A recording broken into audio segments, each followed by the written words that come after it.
Arkadaşlar, YouTube kanalıma, mutfağıma hoş geldiniz. Bugün sizlerle döküm tencerede mangal lezzetinde bir tavuk hazırlayacağım. 1,5 kilogram tavuk baget var. Sizler tavuğun herhangi bir bölümünü kullanabilirsiniz. Sarımsak 3-4 diş rendeleyeceğim. Biberiye var. Taze biberiye kurutuyorum. Ondan 2 dal koyacağım. Biber salçası ve domates salçası. Kekik, tuz, kırmızı toz biber, zeytinyağı, 3 yemek kaşığı yoğurt kullanacağım. Geniş bir kasenin içinde karıştıracağım. 2 tane fırın kağıdına ihtiyacım var. Birini tencerenin altına, birinin üzerine kullanacağım. Gereçleri de böyle hazırladım. Döküm tencerem de hemen hazır bekliyor. Şimdi önce sosumu hazırlayarak başlıyorum. Önce 3 yemek kaşığı yoğurdumu ekledim. Baharatlarımı ekliyorum. Salçamı ekliyorum. 4 diş sarımsağım var. Küçüktü, büyükse daha az da rendeleyebilirsiniz. Biberiyeleri eklemedim. Onu en son tavukların arasına koyacağım. Zeytinyağı gezdiriyorum. Bütün tavuklarımın üzerini kaplayacak kadar olması için bir yarım su bardağı kadar sosumu ekliyorum.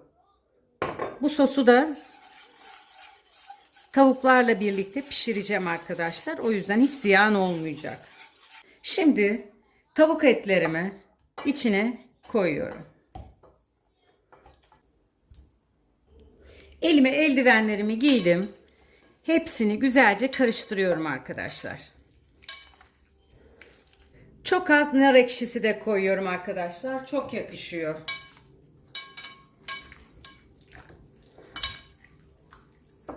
Güzelce karıştı. Şimdi hemen eldivenlerimi çıkartıyorum. 2 dal biberiyemiz kalmıştı.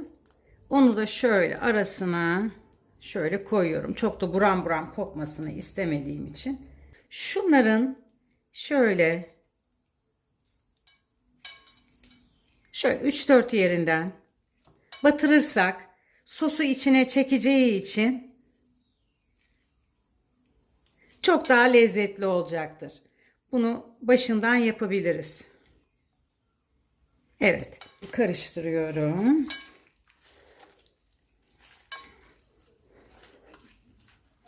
Ağzını kapatıyorum. Buzdolabına kaldırıyorum. Evet arkadaşlar, 2 saat bekledi. Şimdi döküm tenceremin içine bir tane fırın kağıdını serdim. Şöyle şimdi orta kısmına şöyle gelecek şekilde diziyorum.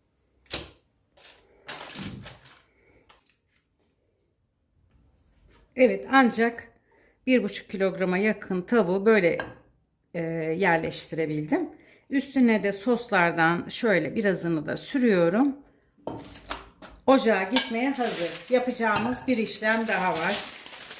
Bir fırın kağıdını da şöyle üstüne kapatıyorum.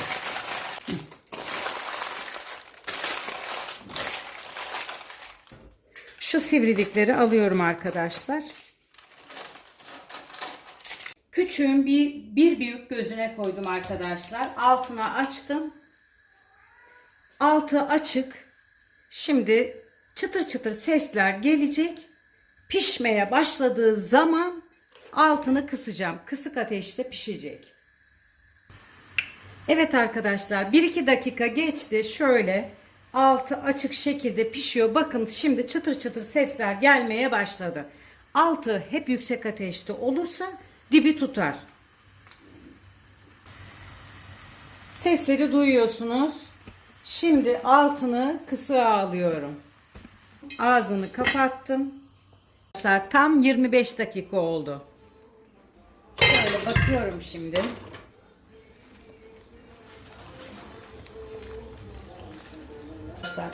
Çeviriyorum.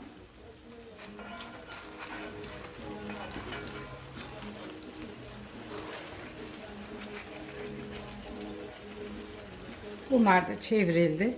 Yine ağzını kapatıyorum. Bu sefer en kısık ateşte pişmeye yine devam ediyor.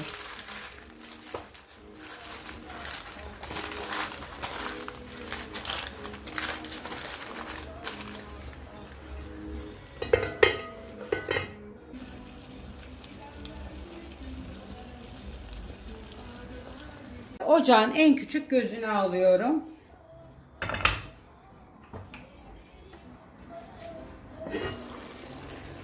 Çıtır çıtır bakın sesler geliyor. Dibi tutmasın diye küçük göze aldım. Altını da kısıyorum. Demlenerek pişecek.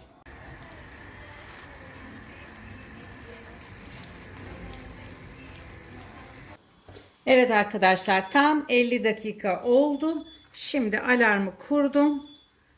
Bakın, altını kapatıyorum. Kendi halinde demlensin.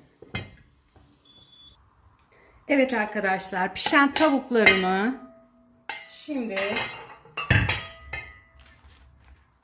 lavaşımın üzerine alıyorum. Bir işlem daha yapacağım kalanlara.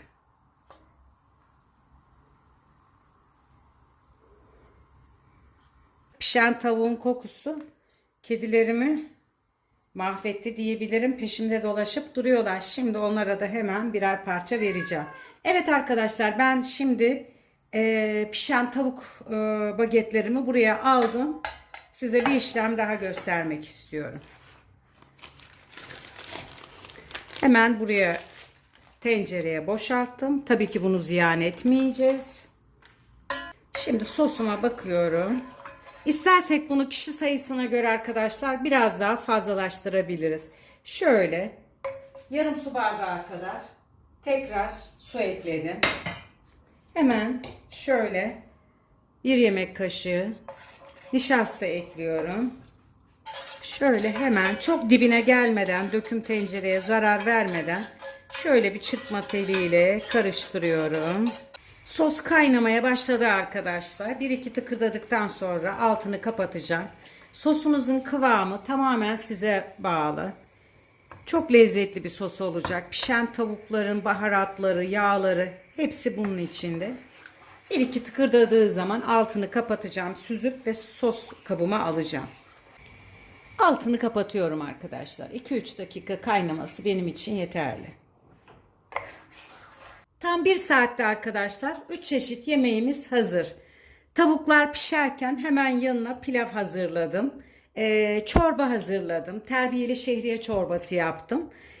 Tencerenin dibinde kalan yağlarla, baharatlarla da güzel bir sos hazırladım. Şöyle kaç kişilik isterseniz çoğaltabilir veya azaltabilirsiniz. Hemen tabağıma koyuyorum. Şöyle.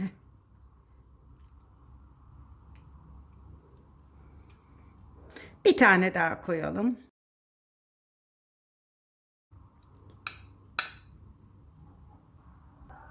Videomu seyrettiğiniz için bu arada çok teşekkür ederim arkadaşlar. Sizlerin destekleri benim için çok önemli. Sizlere anne yemekleri, ev yemekleri hazırlıyorum.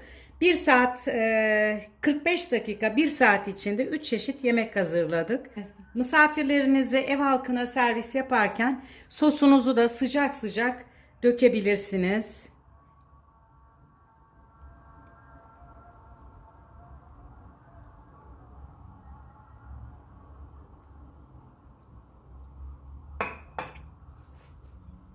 Başka videolarda görüşmek üzere. Hoşça kalın arkadaşlar.